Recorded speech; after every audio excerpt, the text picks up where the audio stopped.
Welcome back to our fourth season of the Authentic Online Marketing Podcast. I'm your host, Ruthie Gray. Before we get into today's show, though, I want to invite you to my retreat in beautiful St. Pete, Florida.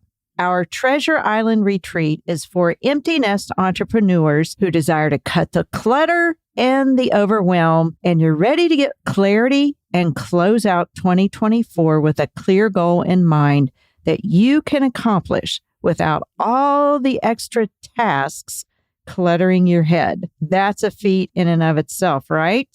You're going to enjoy a mix of coaching and relaxation and leave with tangible business assets, headshots, and a clear next steps plan. Retreat dates are September 12th through the 15th, and the deadline to sign up is August the 10th.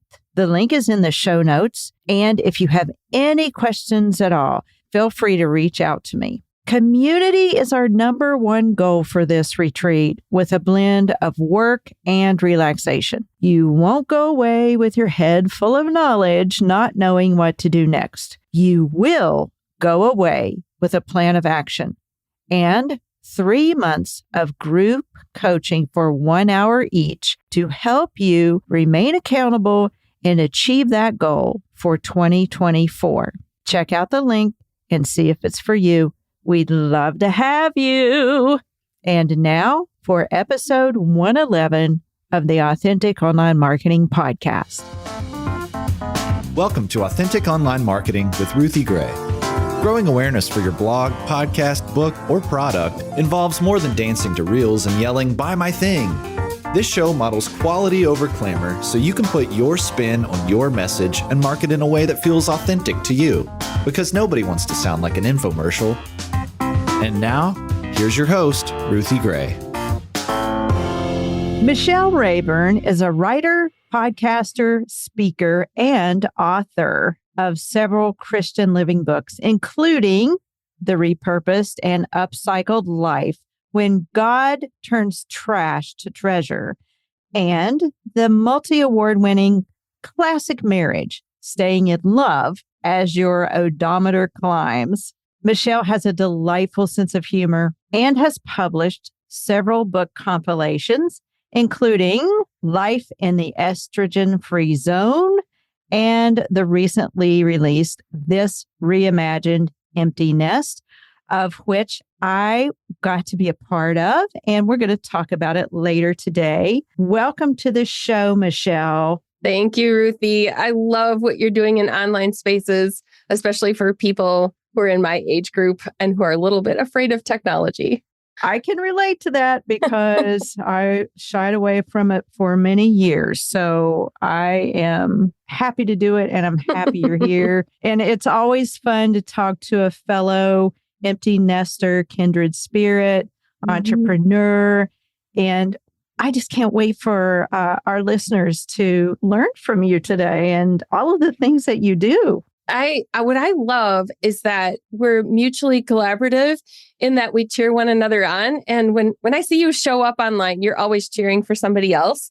And so I love that we get to cheer for a project together today. Me too. Me too. I'm super pumped to talk about it. Well, first of all, though, let's talk about Michelle and your over 20 years of experience as a freelance writer. You've had hundreds of articles, devotionals, and Bible studies published.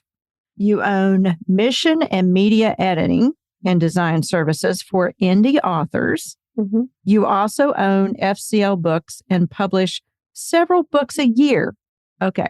How in the world do you have time for all of this, Michelle? Okay. So first, I'm going to say that it requires boundaries and systems. And a lot of it is personality. So for me, when I do these personality assessments, I'm an Enneagram 1, and on the Clifton Strengths, I'm an achiever and an ideator. And so it's really important that we don't compare ourselves to other people, because productivity energizes me, and productivity does not energize everybody. Some people love creative processes and different things. So I always have to start with a caveat, because if we start out by comparing to what somebody else is doing, it can be super discouraging. But for me, what makes that work is boundaries and systems. And that means I have to say no to a lot of things. I don't travel to all the conferences that I could be part of. I don't speak at all the things I'm asked to speak at. And even as an empty nester, I realized that, you think when you're an empty nester, your schedule is going to slow down. It hasn't really. And so I don't have to attend all the things at school, but I'm a member of the school board. So I do attend a lot of things still at the school. So I have to know what I'm going to say yes to and what I'm going to say no to. It is so interesting. I thought that empty nest was going to be where I just get to lay around and read books, and I'm just going to have my own free time, and I'm going to be less busy than in the rearing stage. Ruthie, that's the nursing home. We're not there yet. We're not there. Thankfully, we're not there yet.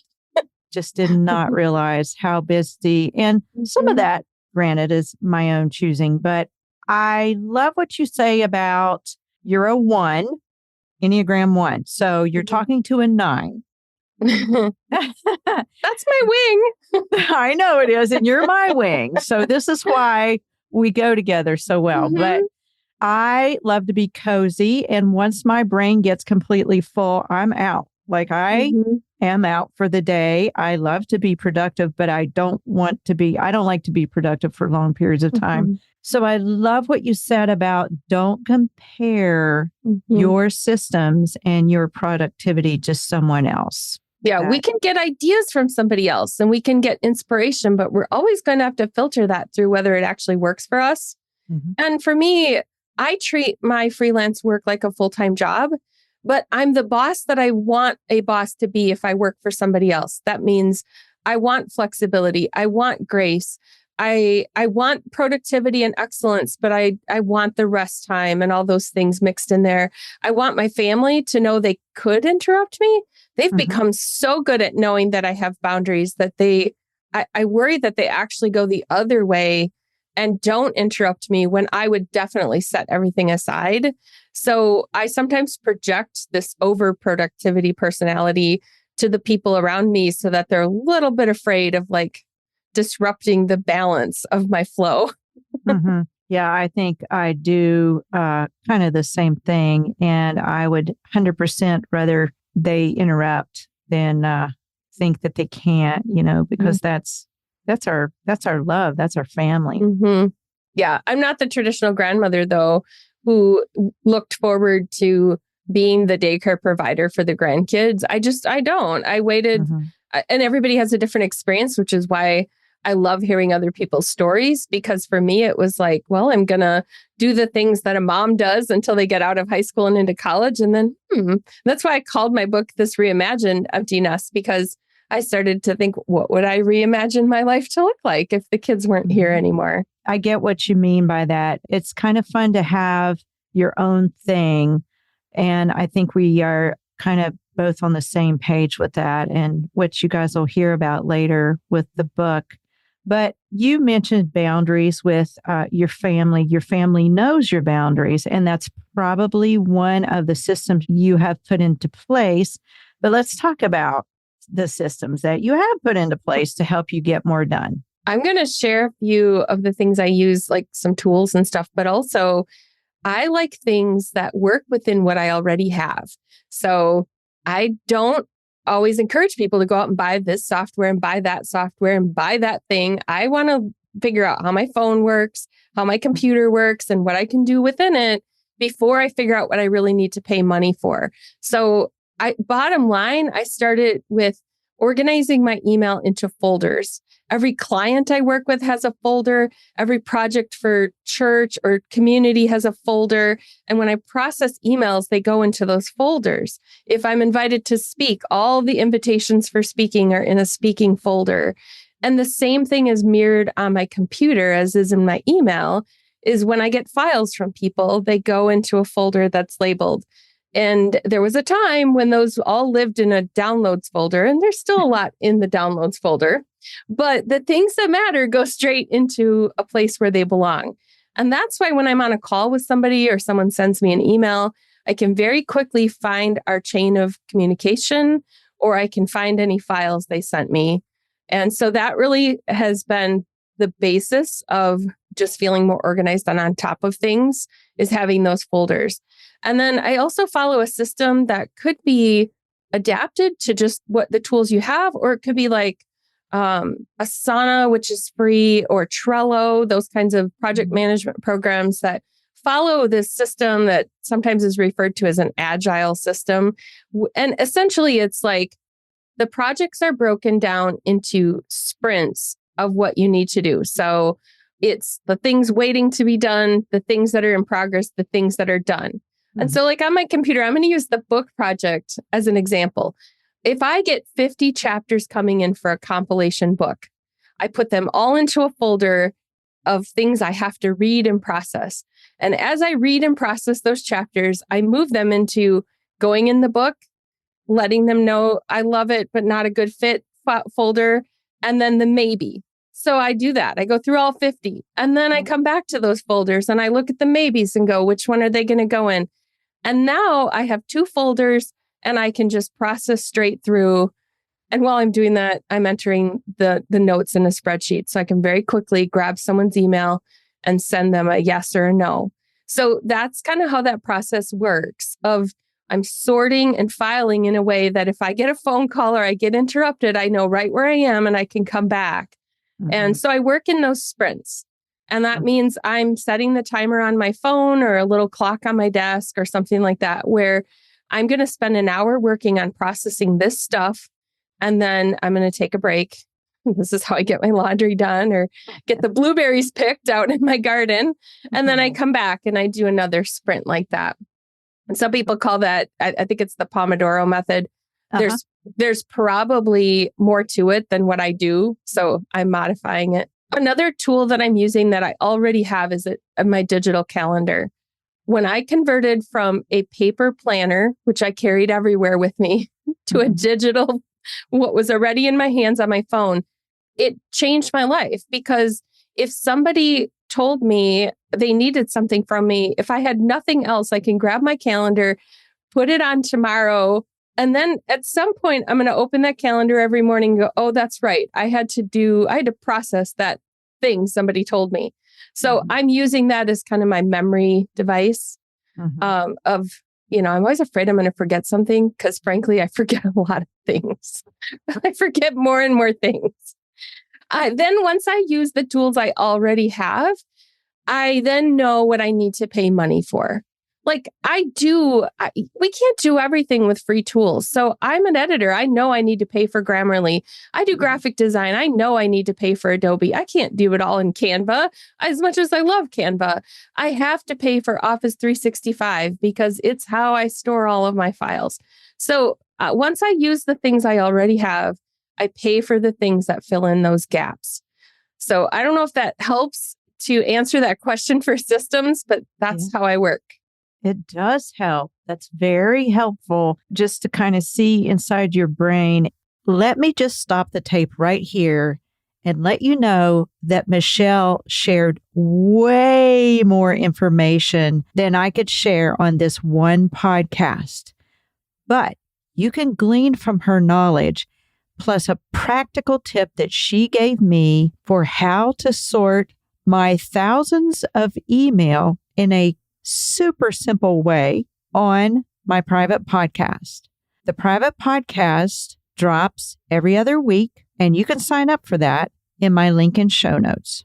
If you already are subscribed to the private podcast and you have listened to the show before, all you have to do is go to your subscribed shows in your listening app of choice and look for 2024 Marketing for Creatives. It's got a pink image and my picture on it.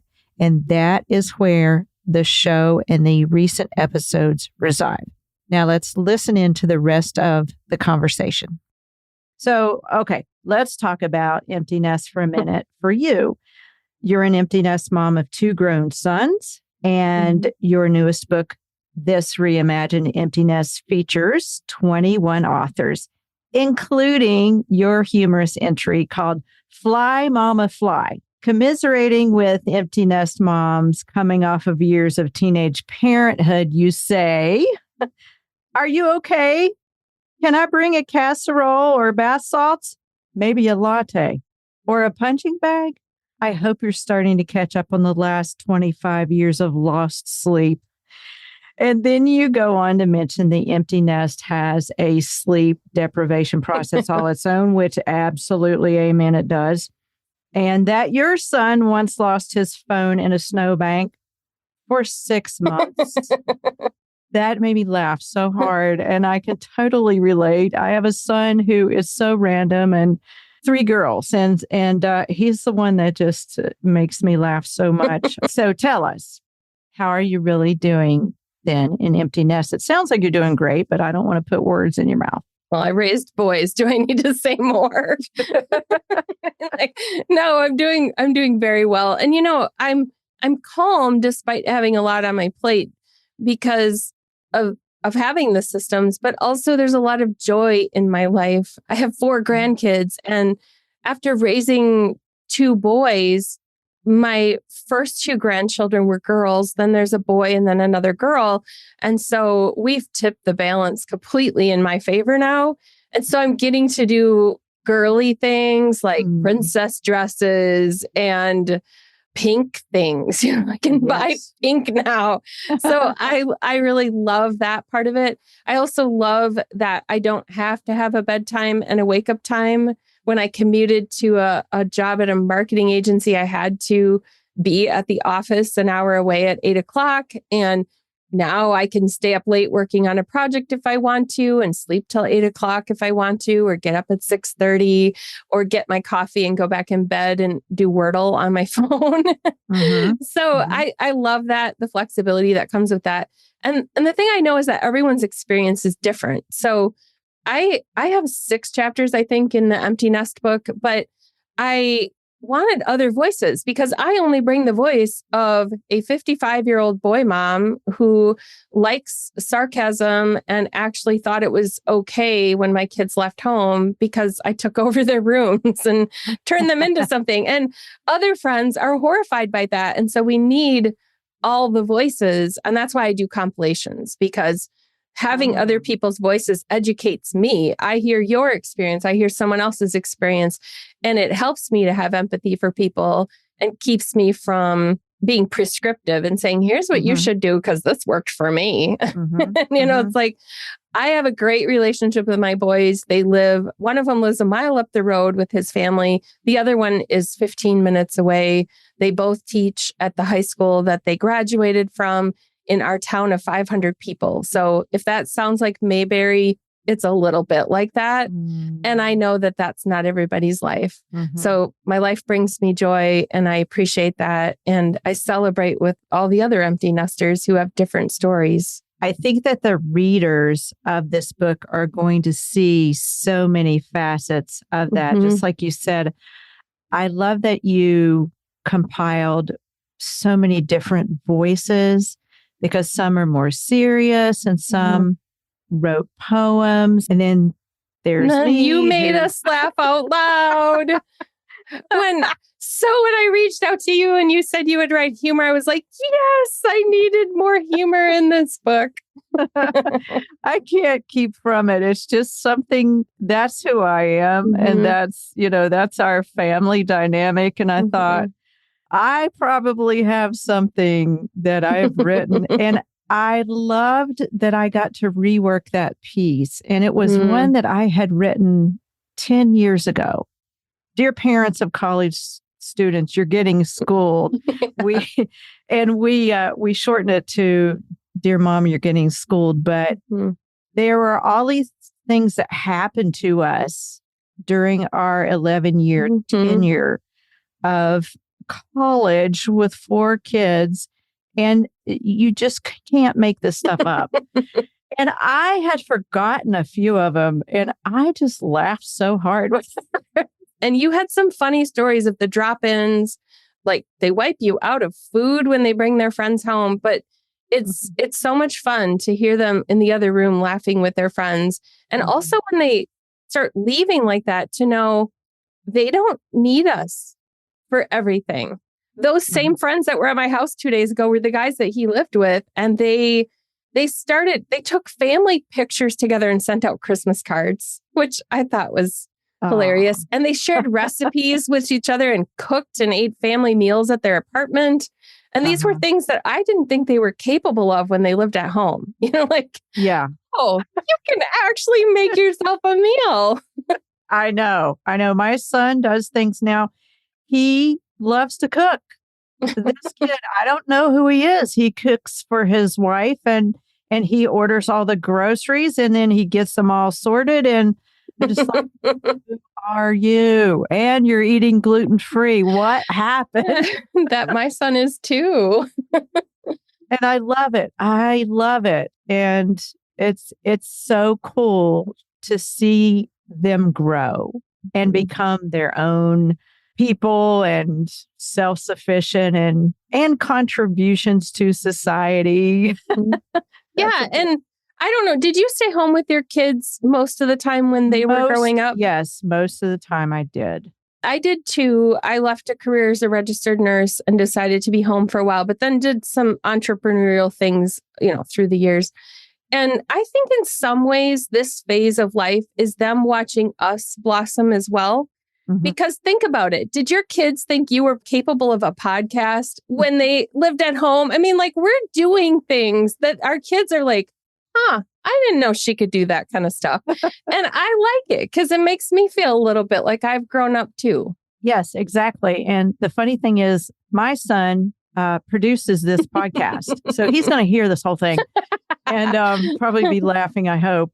But I was asking each of my kids a while back, what are some things you admire about me? Not because I was trying to evoke some kind of admiration. I was actually doing some coaching. Someone was doing coaching with me to help me work through some issues. And I asked him, and he said, well, you've stuck with your podcast for 4 years. And he's been so supportive through this whole thing. And he gets excited. In fact, he's been doing VA work for me this summer, and he's building us a YouTube channel. He's beefing it up. He put all our podcasts on there. And I so enjoy just working alongside him. So it is fun. It is.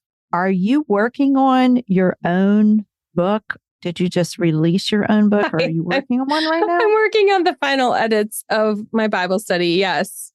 Because I hire an editor because editors make a lot of mistakes. So we can't edit our own work. Right. So I need to get that to my editor. Yes. Okay. What's the name of that going to be?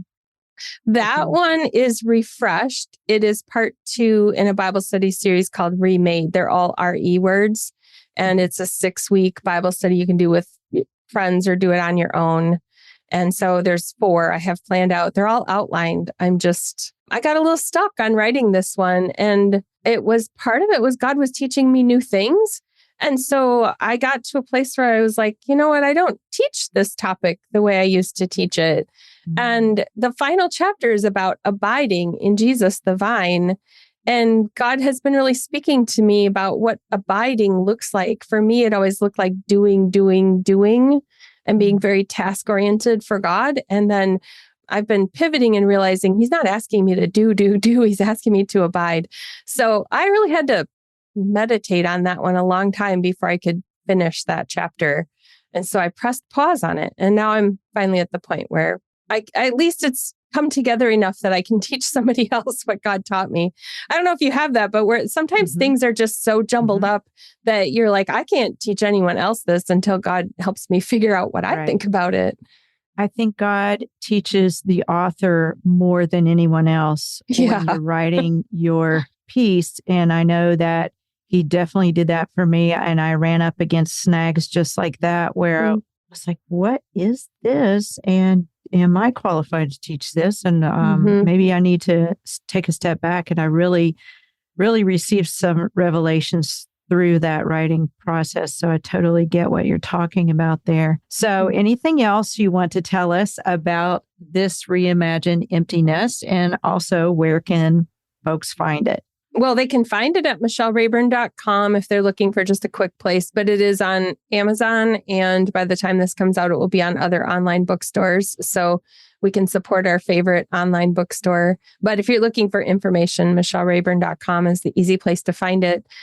The message that I want to convey in everything I write, whether I'm podcasting or blogging or any of that, is that God repurposes what I call the trashy stuff in our lives for something that brings him glory.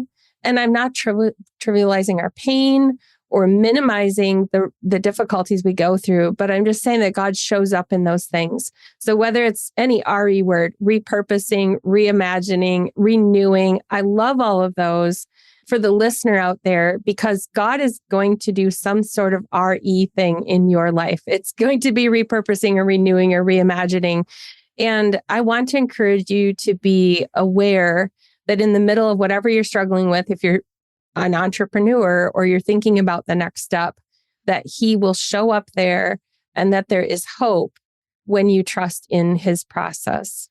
Amen. Thank you for wrapping up on that high note, positive note of hope. And so y'all go check out Michelle Rayburn at michellerayburn.com. And this Reimagined Empty Nest, you'll want to pick up a copy of that, especially if you are about to enter empty nest, know someone that's entering it. If you've even been in it for a while, you're going to enjoy this book. So go get it. And I even have copies of my own if you want a signed copy. Thank you again for being with us today, Michelle. Thank you, Ruthie, for having me. And I am looking forward to turning the tables very soon and interviewing you. Oh boy, I have to get myself polished up here for another interview. It's been a while. I'm looking forward to it, Michelle. Thanks again. To get your copy of this Reimagined Empty Nest, simply click on the link in my show notes or go to Amazon or michellerayburn.com. And like I said, I have signed copies if you want one of those too.